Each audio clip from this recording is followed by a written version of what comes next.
Alors, bonjour tout le monde et bienvenue du coup dans cette conférence. On va parler de web et de PDF. Donc oui, c'est vraiment la thématique. On va parler de HTML et CSS pour faire des PDF. Ça fait beaucoup d'acronymes et de lettres toutes seules. Donc moi, je suis Lucie Anglade, je suis ingénieure en informatique. Mon activité principale, c'est de développer des logiciels libres en Python. Et je gagne des sous avec. Je suis aussi présidente de l'AFPI, qui est l'association francophone Python. Donc c'est très Python par ici. Donc, quand on pense à générer des documents PDF, on peut penser à des outils assez classiques, suivant ce qu'on veut générer comme type de document. Donc, par exemple, Adobe InDesign, si on veut quelque chose d'assez graphique. Si on veut taper du texte un peu au kilomètre, on peut penser à tout ce qui va être LibreOffice ou la suite Office avec Word, par exemple. Si on veut quelque chose d'un peu plus scientifique comme publication, il y a LaTeX qui existe aussi. Et après, vous êtes peut-être déjà servi de la fonction imprimer dans un fichier PDF de votre navigateur web favori. Je ne jugerai pas lequel c'est. En tout cas, tous ces outils sont pratiques suivant le type de document qu'on veut générer, mais ils sont tous pas très pratiques quand on va vouloir automatiser ça, c'est-à-dire avoir un document qui a toujours la même tête avec pas les mêmes données à l'intérieur. Quand on va se servir de ces outils-là, on peut retrouver certains problèmes assez classiques dans des PDF.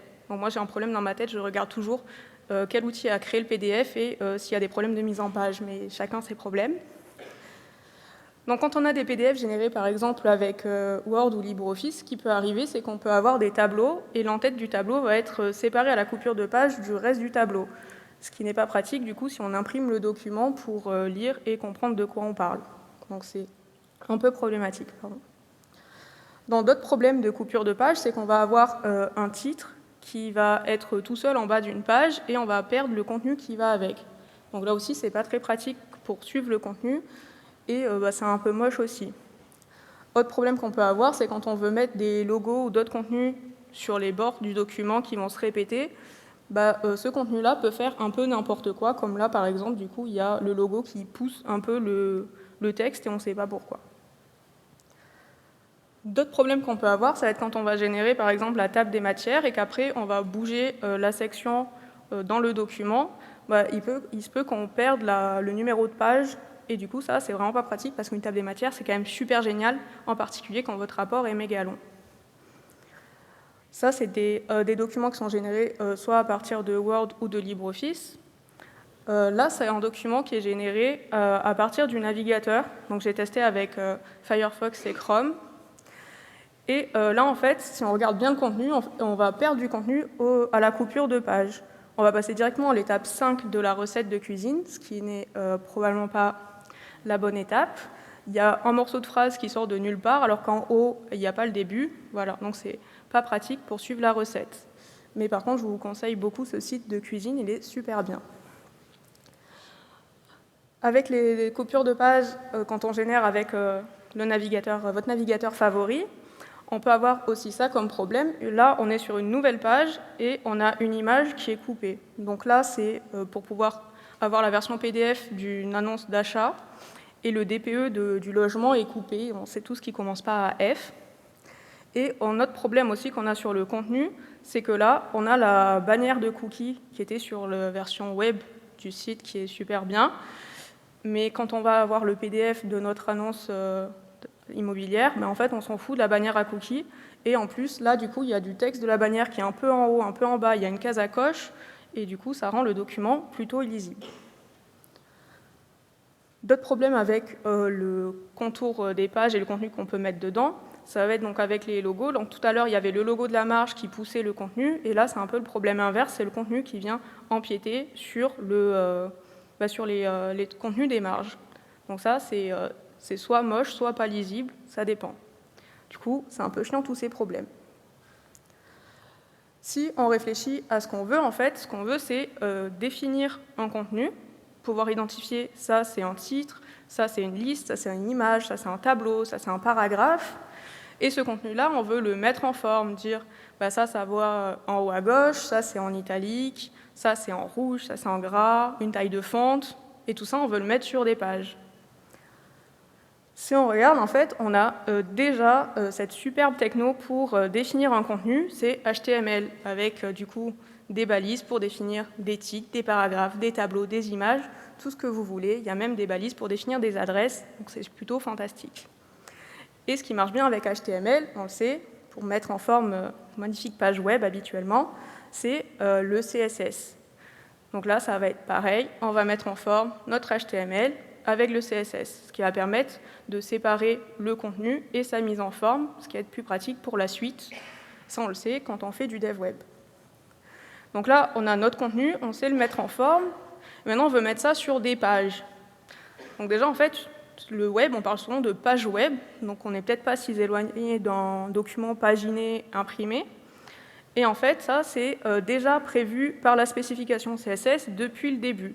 Dès 1996, dans la spécification CSS, c'est expliqué comment gérer CSS pour imprimer des documents sur des documents vraiment paginés, pas comme du web. Dans la spécification, il y a aussi, si vous voulez gérer l'affichage sur des écrans braille, par exemple, c'est aussi spécifié. Donc en fait, c'est pas trop bizarre comme idée. Donc si on regarde un petit peu nos problèmes qu'on avait avant, donc là il va y avoir un petit peu de code en HTML et CSS. Donc déjà les coupures de pages. Donc chaque fois il y a le HTML qui est à gauche et le CSS qui est à droite. Donc là ce qui nous posait problème, c'est qu'on avait des titres ou des en-têtes de tableaux qui étaient tout perdus tout seul à la fin d'une page et le reste du contenu à la page d'après. Et en fait, donc du coup, quand on a notre HTML avec des haches de différents niveaux et après un paragraphe, par exemple, c'est tout simple. Ce qu'il y a à faire en CSS pour éviter que ça coupe entre les deux, c'est absolument rien, parce qu'en fait, c'est dans la feuille de style de base de CSS qui est gérée par tous les navigateurs, qui est commune. Donc ça, c'est cool. Et pour les headers des tableaux, ça va être la même chose, c'est de base dans la feuille de style CSS. Donc déjà, c'est un problème en moins, ce qui est résolu. Tout court, initialement, il n'y a rien besoin de faire. Notre truc, du coup, c'était la table des matières. Donc, si on réfléchit au contenu d'une table des matières pour formaliser ça, une table des matières, en fait, c'est une liste de liens vers des parties de d'autres documents. En HTML, du coup, on a un truc pour définir des listes, donc des UL avec des LI, et on a des trucs pour définir des liens, les balises A. Et ces liens-là, on peut mettre soit un lien vers une source externe, mais on peut mettre aussi un lien vers une encre dans le document. Et c'est ça qu'on va utiliser pour faire des liens vers d'autres parties de notre document. Donc au niveau HTML, on va faire une liste avec plein d'encres vers nos différentes parties. Et après, en CSS, on va pouvoir utiliser des fonctions, parce qu'il y a des fonctions en CSS qui vont nous permettre de récupérer le texte qui est visé par l'encre avec target text. Comme ça, on va récupérer automatiquement le titre de notre chapitre, par exemple, pour le mettre. Et il y a aussi des trucs pour récupérer à quelle page est ce texte-là, avec target counter, parce qu'en CSS, il y a aussi des compteurs de pages. Et si vous voulez faire les petits points sur la table des matières, il y a aussi une fonction qui existe déjà en CSS, qui fait les petits points automatiquement, et vous pouvez mettre le séparateur que vous voulez. Si vous voulez faire une table des matières avec des emojis au milieu, c'est possible aussi. Donc, si jamais vous changez l'ordre de vos parties, du coup, dans votre document, vous n'allez pas perdre le lien, au moins c'est déjà ça de gagner. Ensuite, on avait le contenu de nos marges de page, donc du coup, on peut mettre n'importe quoi, que ce soit des images, du texte, donc là c'est un exemple avec une image. En CSS, il y a des règles avec des @ donc là c'est @page, qui va nous permettre de définir nos pages imprimées, elles ont quelles caractéristiques. Et dans ces caractéristiques-là, on peut définir les marges des pages, donc avec margin, comme on fait pour n'importe quel élément HTML. Et ces marges, après, il y a différentes zones, donc top left, top right, bottom left, right, il y a même les côtés, etc. Et avec ça, on va pouvoir récupérer à l'aide des running elements un élément qui est dans notre HTML, il va sortir du flow et on va pouvoir le mettre là où on veut dans notre marge. Et du coup, là, le logo, par exemple, va se répéter sur toutes les pages du document. Donc ça, c'est plutôt cool. C'est quelques exemples rapides, mais il y a plein d'autres trucs cool en CSS. Il y a les compteurs de pages, mais vous pouvez compter absolument tout ce qui vous fait plaisir, parce qu'on peut définir ses propres compteurs en CSS. Donc si vous voulez faire une table des figures, par exemple, vous pouvez compter les figures et faire votre table de figures de la même manière qu'une table des matières, donc c'est plutôt cool. Il y a les @page, donc du coup pour faire les marges différentes, les contenus, etc. Mais en fait, il n'y a pas que le @page tout court, on peut définir des pages différentes. On peut matcher la première page d'un document, pour par exemple que la première page ait 0 marge et mettre une image en grand pour faire une belle couverture. On peut définir des contenus différents pour les pages de droite, les pages de gauche. Voilà, on peut vraiment faire un vrai livre avec. Il y a le contenu dynamique des pages, donc là des images, mais on peut récupérer automatiquement aussi genre le titre des sections dans lesquelles on est et pouvoir le répéter en haut des pages pour savoir où on en est. Il y a les notes de bas de page. Pour l'imprimeur, il y a les traits de coupe qu'on peut mettre aussi, ou les fonds perdus aussi, ce qui est plutôt pratique. Niveau mise en page, il y a toute la puissance de CSS, donc vous pouvez faire du grid et du flex pour mettre en page vos documents, ce qui est quand même plus sympa que de se battre avec Word, enfin ça c'est mon avis. On a aussi les bookmarks, par exemple, donc pour avoir les trucs sur le côté de votre lecteur de PDF. Voilà. Et il y a toutes les features en fait, de CSS, ce qui est plutôt sympa.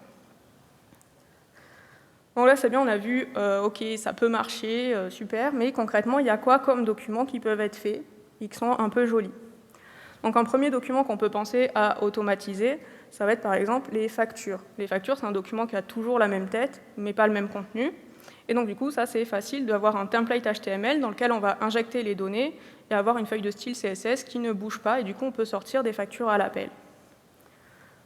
Un autre truc un peu plus fancy peut-être, on peut avoir les rapports, donc que ce soit des rapports d'audit, des rapports de test de lisibilité, n'importe quoi, on peut mettre en page un truc et écrire au kilomètre du texte dans un fichier, soit HTML ou Markdown, ce que vous voulez, et avoir votre CSS qui est fixe, et avoir des beaux numéros de page, des en-têtes, etc. Donc ça, c'est des documents qu'on a peut-être l'habitude de voir en PDF, pas forcément imprimés. Mais il y a des documents imprimés que vous avez sûrement peut-être déjà toutes et tous eu entre les mains. C'est des livres. Il y a plusieurs maisons d'édition qui utilisent HTML et CSS pour générer leurs livres. Donc, par exemple, il y a Hachette qui fait ça et qui communique là-dessus. Donc, du coup, les livres de poche qui ont toujours la même tête, c'est facile à automatiser. Ils font aussi des livres avec des mises en page plus différentes qu'un livre de poche. Et voilà, donc c'est vraiment utilisé pour industrialiser la production de documents PDF et documents imprimés. Et dans des trucs encore plus jolis, il y a par exemple le Louvre, qui a un livre multiformat qui est fait à partir de HTML et CSS, donc à partir d'une seule source HTML, il y a la version web, le PDF, la version imprimée, et ils ont même fait un EPUB, et tout ça à partir de HTML et CSS. Donc on peut faire des vrais documents pour de vrai dans la vraie vie, c'est pas un truc un peu bizarre. Et du coup, ce qui est cool avec tout ça, il y a plein de choses qui sont cool, mais le truc principal, c'est que du coup, on peut avoir une seule source de vérité, notre HTML, qui va être pratique par exemple à versionner, plein de petits CSS différents suivant les supports qu'on veut faire, donc un CSS pour la version web, un CSS pour le PDF, un CSS pour le print, un CSS pour l'EPUB, et du coup, ce principe-là d'avoir une seule source de vérité avec des CSS différents suivant ce qu'on vise, ça s'appelle le single source publishing. Et c'est très pratique, du coup, quand vous avez un contenu, que vous voulez mettre le même, et vous évitez à devoir corriger un coup la version PDF dans InDesign, un coup la version du site web dans votre HTML. Voilà, c'est plutôt sympa. Et donc, si vous voulez générer des documents PDF, quels outils pour de vrai vous pouvez utiliser?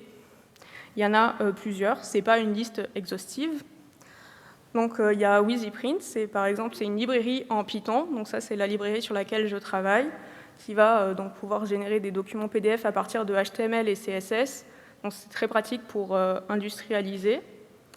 Va y avoir Page.js et VivioStyle, par exemple, qui vont être plus des polyfills, donc du coup, qui vont venir, on va dire, combler les lacunes des navigateurs. Et VivioStyle qui marche particulièrement avec l'écriture de droite à gauche parce que c'est fait au Japon et il y a plein de documents japonais du coup qui sont dans l'autre sens et aussi de haut en bas. Ça, c'est 3 outils qui sont libres et open source. Il y a aussi des logiciels propriétaires qui font ça. Le plus connu, c'est Prince, qui avant s'appelait Prince XML. Voilà. Et pour des cas simples, vous pouvez toujours garder votre navigateur favori, mais toujours bien vérifier qu'on ne perde pas de contenu au milieu d'une coupure de page, ça serait dommage. Et avec ça, il y a plein d'autres outils, donc plein d'autres librairies, que ce soit en JS, en Java, qui font de la génération de PDF, mais il y a aussi tous les outils autour du dev qu'on peut utiliser. Parce que là, vous allez utiliser du HTML et du CSS pour faire vos documents PDF, ce qui veut dire qu'on peut utiliser son éditeur de code favori avec les paramétrages qu'on aime bien, les macros qu'on aime bien, etc. Et au-delà de ça, on va pouvoir aussi versionner tout ça et utiliser Git, par exemple, ou Mercurial, si vous voulez. Et pouvoir versionner ça, ça va être plus facile de versionner un fichier HTML et du CSS plutôt que de versionner un fichier InDesign ou Word dans Git. Donc ça laisse vraiment une multitude de possibilités, et c'est plutôt cool. Et la dernière chose qui est cool, c'est aussi que tous ces outils qui vont générer des documents PDF à partir de HTML et CSS, ils se reposent sur les spécifications HTML et CSS. Ce qui veut dire que le fonctionnement de l'un, en fait, à peu près, ça va vous faire le même rendu à l'autre. Et donc, du coup, si jamais un outil ne vous va plus, vous pouvez facilement changer d'outil. Vous n'êtes pas prisonnier avec une licence ou autre. C'est facile de changer d'outil. Et ça, c'est super bien. Donc voilà, j'espère que vous êtes hypés pour faire des documents PDF avec du HTML et CSS. Si jamais vous voulez récupérer les slides ou en savoir plus, il y a le QR code là, et il nous reste même du temps pour des questions, je crois.